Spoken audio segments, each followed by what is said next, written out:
হরে কৃষ্ণ। আশা করি সবাই কৃষ্ণ কৃপায় ভালো আছেন।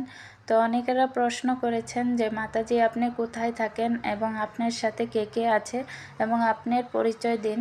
তো আপনাদের সকলকে অসংখ্য ধন্যবাদ যারা আমাকে এই প্রশ্নগুলো করেছেন এবং যারা আমাকে সাপোর্ট করতেছেন এবং আমার পাশে আছেন তাদেরকে অসংখ্য ধন্যবাদ।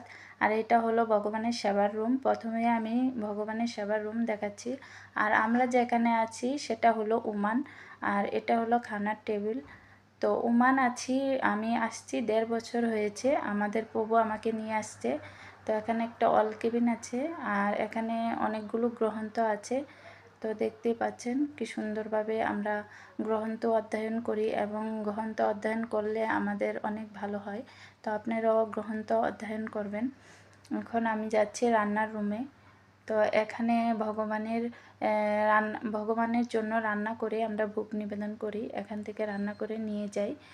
তো এখন আমরা যাব তুলসী মহারানীর কাছে। এখানে রান্নার রুমে একটা বারিন্দা আছে, তো এখানে তুলসী মহারানী আমরা রোপণ করেছি, দেখতেই পাচ্ছেন। আর এখন যাব আমি আমরা যেই রুমে থাকি ওই রুমে।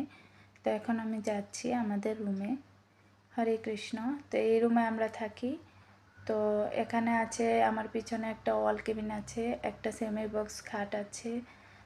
তো এখন একটা ছোটো করে একটা ড্রয়ার সিস্টেম, একটা ওয়ার্ডরোবের মতোই ছোটো একটা টেবিল, আর পিছনে একটা ওয়াল কেবিন, ড্রেসিং টেবিল, এখানে ওয়াশরুম। প্রায় আমাদের এই বিল্ডিংয়ে 3টা ওয়াশরুম আছে, কিন্তু আমরা 2টো ব্যবহার করি, একটা ব্যবহার করি না। তো এখানে হলো ছোটো প্রভুদের রুম। এটা এখানে সাইকেল আছে। আর প্রথমে যে দেখতে পেয়েছিলেন টেবিল, ওইখানে ওরা লেখাপড়া করে, এদের পড়ার টেবিল। আর এখানে ছোটো প্রভুদের খাট, এটা হলো একটা বস খাট। তো এখানে এদের খেলনাগুলো, তো অনেক খেলনা আছে, প্রায় অনেকগুলো। তো এরা খেলাধুলা করে, এদের ভালো লাগে। আর এখন এদের প্রাইভেটের সময় হয়ে গেছে।